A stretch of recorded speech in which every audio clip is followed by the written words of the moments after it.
Hello and welcome to the Roughneck Minute, a Movies by Minute podcast where we go over the movie Starship Troopers 1 minute at a time. I'm one of your hosts, Matthew. And I'm your other host, Johann. And we're at minute 51. We've been through 50 minutes of this movie already. That's not bad. I know. I'm just waiting for that glorious moment where we're halfway through the movie because we're still not there. No, this movie is about 2 hours and 9 minutes long, so we still got a bit to go on the halfway point. But I mean, at normal points, this would be like a good 3/4 of the way through a movie. Yeah. But we still got some time. This minute begins with Johnny contemplating what Dizzy just said, but walking out anyway, and ends with a graphic on an outside TV of the arachnid quarantine zone. What does that mean? Well, we're going to find out, obviously. Well, those that already know about this minute, they're going to war. It was said twice. Yes. But one of the things that they did cut out from the movie is that Johnny signs his 1240A, which Zim introduces the concept of at the beginning of boot camp, where he says you sign your 1240A and you take a walk down washout lane. Yep. So the entire scene about him signing that 1240A is completely cut out, and the way it's done, it kind of ties into the ending of, in the later minute of where he asks him, is this your signature, blah, blah, blah. Yeah. So when Johnny's going to sign his 1240A, Zim is there as a witness. Mm-hmm. And then the CO, Michael Ironside? Michael Ironside is not the CO. Yeah. No, that's Razchek. Sure. Yeah. Dean Stockwell. What is the name? Dean Stockwell, yeah. Minerals guy. Yeah. He's a witness, or he's there to accept the form. So Johnny signs it, Zim signs it as a witness, and then they turn it over to the CO, telling him that he can go on towards washout lane where there's a skimmer waiting for him. Yeah. So normally in the script it says it's supposed to be a white picket fence to make it look like a regular civilian life, like the Leave It to Beaver, just a cleaver's house type thing. But this one, it looks like just white fence posts, just walking towards that looks like a double door or possibly a revolving door. Yeah, it looks like the same kind of little transport system that the Ricos had at their house. Yeah, but in the script, it's supposed to be skimmers, like the ones that they use to arrive in Clendathu. Yeah. But we did notice that before, that they kind of changed up a lot of the, oh no, I am completely wrong. At 5014, there's a skimmer on the left. It was just slightly obscured by soldiers walking by. Oh, okay. So the skimmer's there, but it doesn't look like he boards it. No, he can definitely take the transport away. Maybe the skimmer's for, say, if you're going down washout lane or you're washing out right now and you don't live on the continent, you live on the other side of the world, you can take the skimmer somewhere else. Yeah, and it looks like there's a logo for those doors. It's the FTA. Yep. I don't know if that's the first time we saw it, but that's the first time I noticed it. No, we've noticed it when Carmen left and a couple other times as well too. Okay, then I just don't remember that. It's cool. Scene changes after. Oh, go ahead. Oh, because I'm assuming it means a federal transport agency. That's what I figured as well, too. All right. So scene changes. We see Johnny walking out in his civic clothes with everyone else doing PT. In the back, I noticed that, those prefab tents or whatever the heck they are, the prefab buildings, they have letters on them now, or words and numbers and everything on them. Now, I didn't notice before on those. I don't think they were there. But I notice them now, and as I'm pausing, going, second by second, I actually notice that a few of those numbers are going in front of the recruits that they're apparently walking past. So these looks like they're computer generated on. So it's like you belong here, so... Well, no, you see, so I'm at the 5004 is where I'm at right now. Oh, 5004. Yeah, okay. 5004, and there's a couple words in the back. There's one that says hospital, and then there's 261252.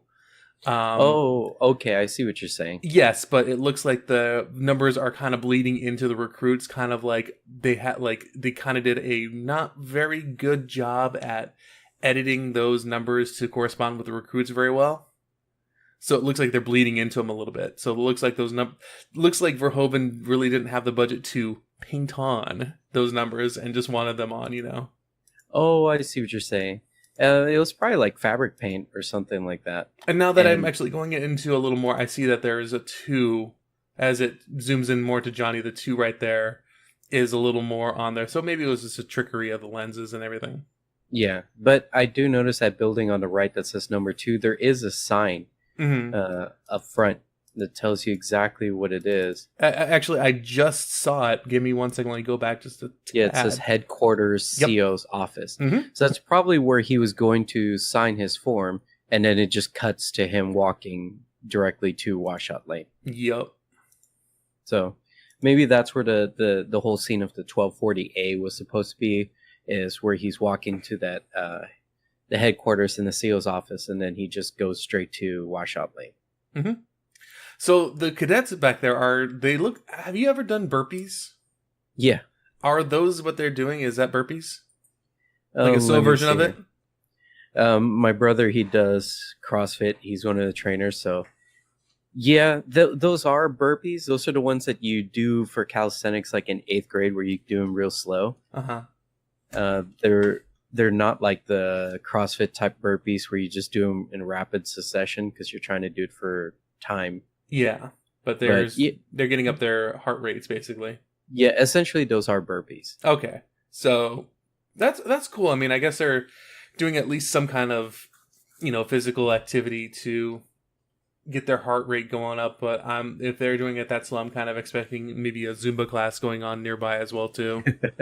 Last time I did burpees like that was like in 8th grade. Yeah, but maybe they were also doing them slow because it's really freaking hot.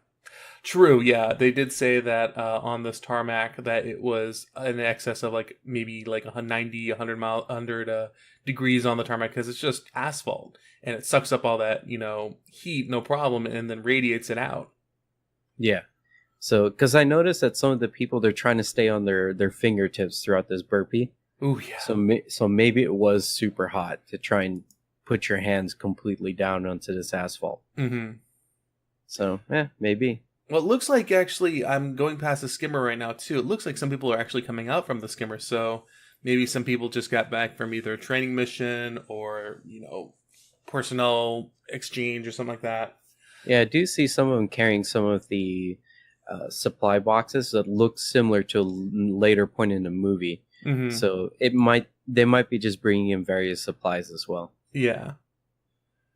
Well, we keep continuing watching Johnny. I actually like that little hard zoom in as well too from the tower or whatever it is, and it zooms in right on Johnny. Oh yeah, we're still trying to find this one guy. Where's Waldo kind of thing. Yeah. But it's easy to spot him a little bit, but I know what you're saying. Especially the aerial shot that tries to get in on the back of, or basically Johnny's walk. It reminds me of, oh gosh, I don't remember what movie it was from, but it's one of those spy movies where they're trying to find a certain guy and then they finally zoom in on him. But as I said, it's kind of like a Where's Waldo thing. There he is. You mean The Saint? Yes, that's what it was. Yeah. Mm-hmm. God, how did I know that? Right? I was I was willing to let that go and just be who knows what movie. I haven't seen The Saint since it first came out on HBO. Oh gosh. But I remember that scene though. Yeah, but we get a little bit of, not really a scene change, it's basically a camera change. We get Johnny walking towards the camera and he's looking around a little bit. Some commotion's going on the tarmac. People are starting to, stop what they're doing. The guys who are doing burpees aren't doing them anymore. They're wondering what's going on. The dudes who are doing their little calisthenics with the Maritas up above their arms are slowing down and stopping as well too, and they're starting to run. Everyone's starting to run. So Johnny's trying to figure out what's going on. He's yelling out, "Hey, what's going on, Kitten? Mm-hmm. What's going on?" Does he say Kitten's name? Yeah, he's like, "Hey, Kitten, what's going on?" Because he sees Kitten Smith. Yeah. And pouncing on the kitten, meow meow. Yeah, and he says, "What's going on? We're going to war." War! We're going to war! And we get a little bit of that announcer again from the FedNet. Yeah, I think it's kind of weird that at the pace as this movie goes, because it seems like the movie seems very fast paced, and then once you break it down to a minute, it's like not even halfway. It's almost halfway to the movie that they finally established that there's going to be fighting. Yeah. So it's weird that the climax of the movie also starts so late point of the movie, considering the entire movie is about war. Yeah. But doesn't it seem a little weird when you start to break it down that it's actually almost halfway through the movie that war is about to start? Yeah, it really is. And actually, I'm going to go off the Cabin Minute cast as well, too, because they gave me this little insight while I listened to them recently. They said basically that pretty much every single movie starts their first act or starts their second act around 30 minutes. And actually in Cabin in the Woods, it really is pretty much just thrown in your face that, yeah, we're going to the second act now. It's, the guys in the control room say, hey, we're starting the show. Second act starts, basically. Yeah. So that's what I mean. It's just, yeah, it's real late, but at the same time, this movie feels so fast paced that it's hard to kind of believe that this is 50 minutes in. Yeah, and so, we're 50 minutes in, and we're just about to get into the second act, because we, got the whole entire establishing thing. You could say that maybe him going to the military was the second act, but if it wasn't the first, if this wasn't 50 minutes, wasn't the first, 1/3 of the movie, I would say that this is the start of the second act right here. Yeah. At about 50:45, you can kind of see Corporal Bronsky trying to push his way to the front of the line, or like the group here. Like as Kitten and Johnny are kind of merging in, Bronsky's just a little bit back and to the left of the two of them where they're positioned. Yeah. And I thought this was kind of important once I read the script, because once everybody sees what's going on, Bronsky is crying, like openly crying. Ooh. And considering like he comes off as such like a, because he's the one that delivers pretty much all the corporal punishment we've seen. Yeah. That he's the one that's like openly crying amongst all the recruits. Yeah, that's nuts. And it's kind of funny too, because in actually at 50:48, there's a guy over on the right hand side as well too, who looks like he's kind of smiling. Yeah, I did notice that he looks like he's laughing about it. He's like, "Hey, we're in a movie. We're in the movie. I'm not. I'm a walk on." Yes, I'm wondering if they added in the graphic of how many people are wounded and dead after he's laughing. I think so as well too, because the picture right there looks way too good for a outside shot, especially on a TV for a backlit screen like that. It would be so washed out. Yeah, like maybe they're staring at a blue screen and he doesn't know what's going on. I'm hoping so, but I mean, there are a lot of other people who look like distressed. Like there's a guy on the far left hand side that has his hand on his head. The guy in the actual the MI uniform with the helmet and everything, right, has his hand on his mouth, and he's kind of looking shocked as well too.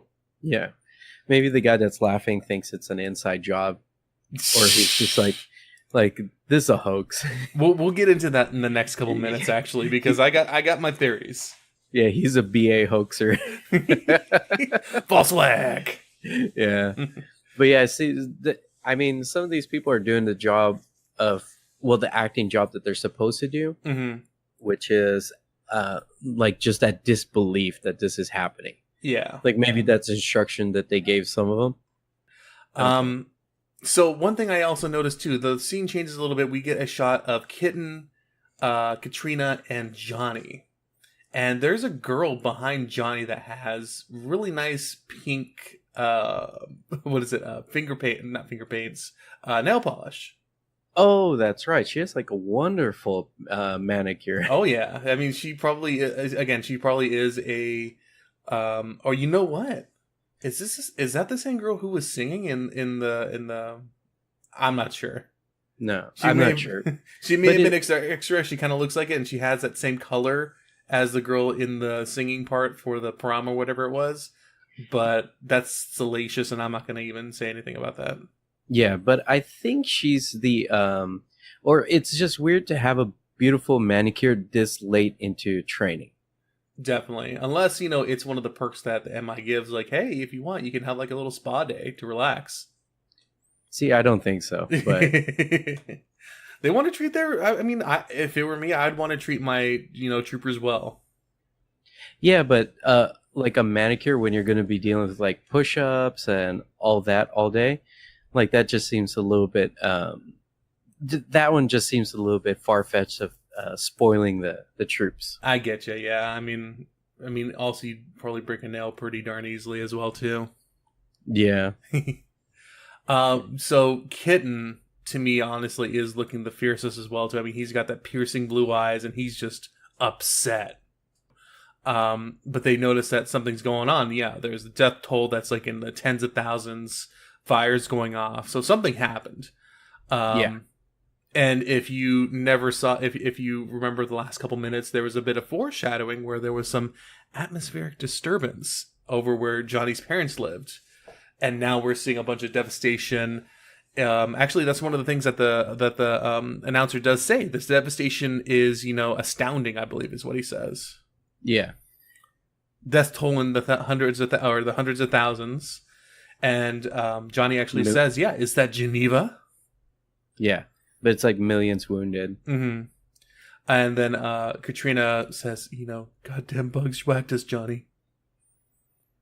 One thing I actually want to do concerning our censoring and everything is what, shout out to Galaxy Quest Minute.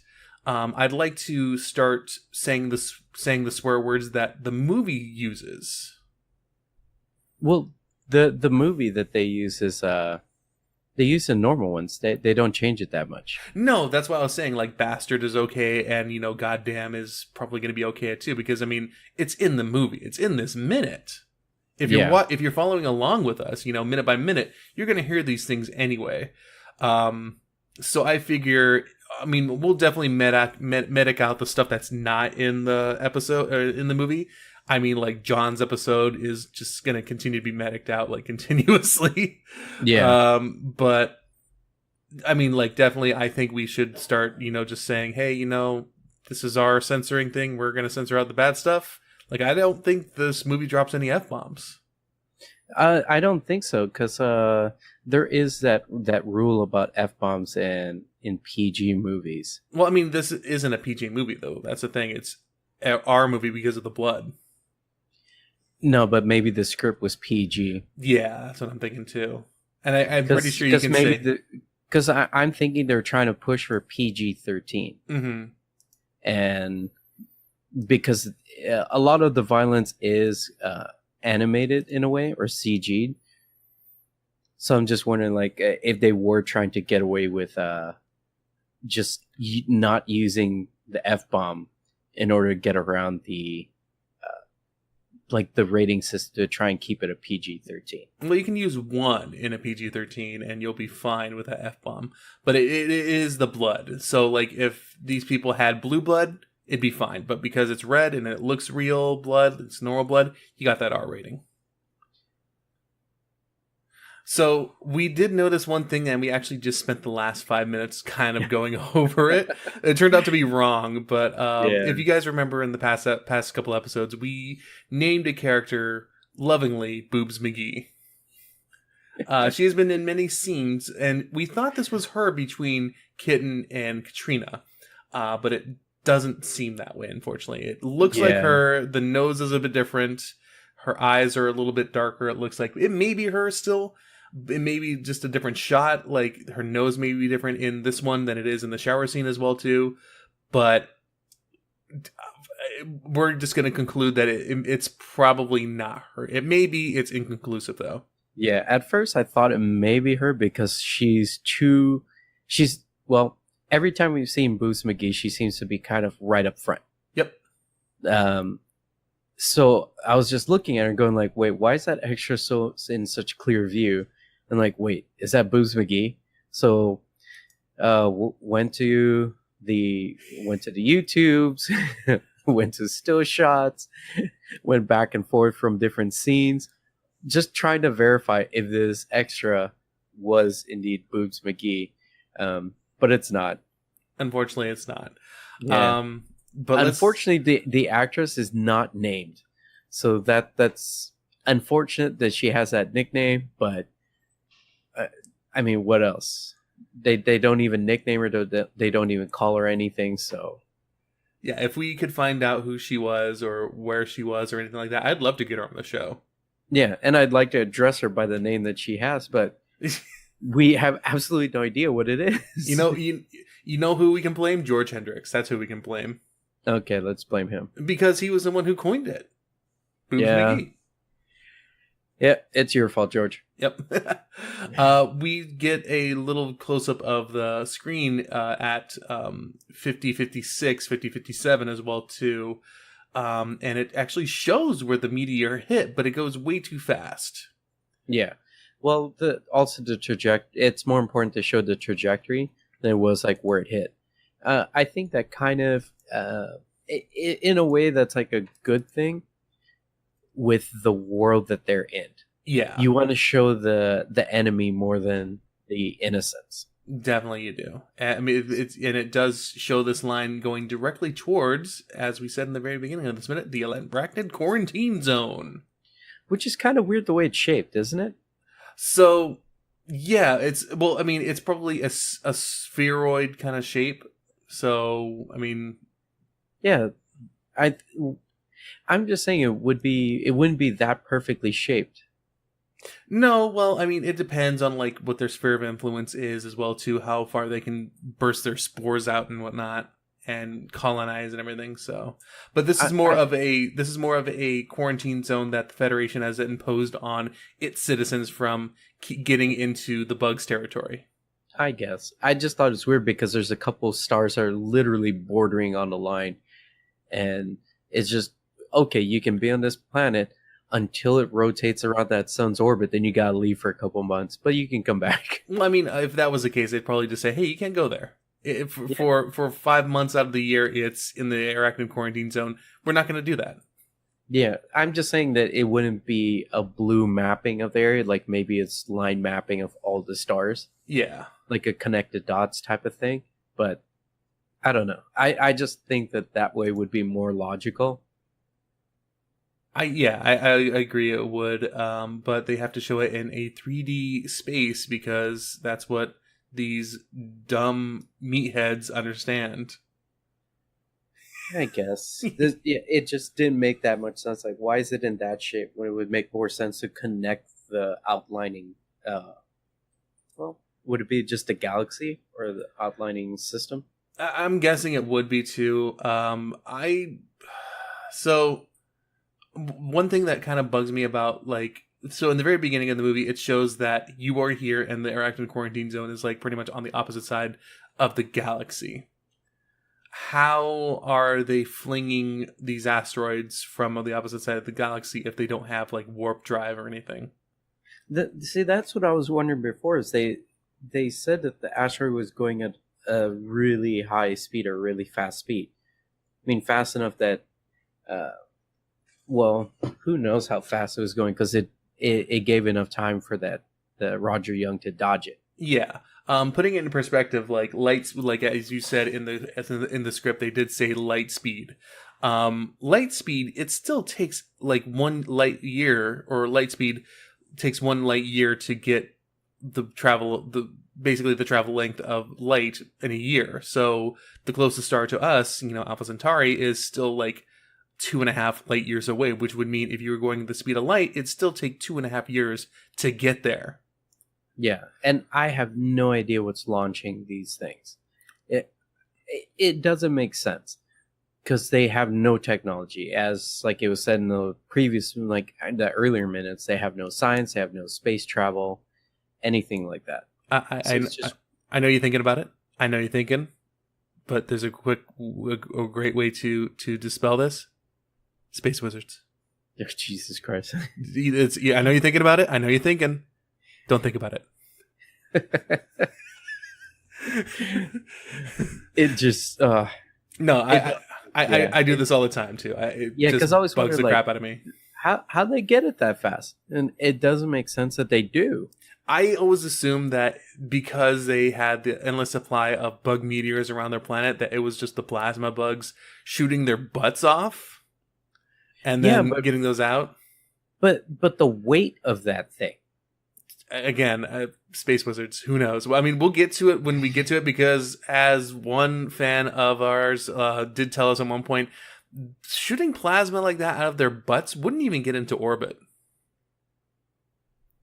We can suspend disbelief that one of them has evolved to the point that he's just been shooting plasma into the sky until the point that the Starship Troopers arrived. Like, I can take that. But that there is one that's been like evolved to the point that it's finally gone the evolutionary steps to launch a asteroid / meteor. And just first off the trajectory, considering they know no math, this means they've just been launching a bunch of them. It's kind of like the mole people of what is that planet in Futurama? They just launched it every which way. Yeah. That's essentially what it is. They're just like launching a bunch of these, hoping to hit their enemies. But it just still doesn't make sense. Not at all. We can definitely get into that in the next minute, because we're running a little long on this minute. Maybe because of all the time that we spent looking up Boobs McGee as well too. Yeah, but we should probably end it there. Do you have anything else you want to talk about? I mean, besides what we're probably going to get into in the next minute about this trajectory, and actually next week when we get into the trajectory and everything. Nah, I'm all right. Okay, well, where can they find you, Johann? You guys can find me on Twitch and Instagram at j-d26. You can also find me on Twitter at OMG It's Johann. And you guys can find me at AltTabMatt pretty much anywhere you can find people through, usually Google. I mean, AltTabMatt, you Google that, you can find me. You can follow the show if you go to Google and type in the Roughneck Min, and you'll find us on Twitter. You can also follow us on our website, theroughneckminute.podbean.com, for any past episodes or show notes. Or you can go to our Facebook group to continue the conversation, talk about crazy conspiracy theories that we're going to be talking about in the next couple minutes, and also weird trajectories of bug plasma and bug butts. And that's going to be at the Roughneck Minute Billet, Billet. Go ahead and subscribe, rate, and review us on iTunes, Google Play, Stitcher, or any other podcatcher that you can find us on as well too. But I've been in house Matthew. And I've been your other host, Johann. And we'll see you on the Bounce Troopers.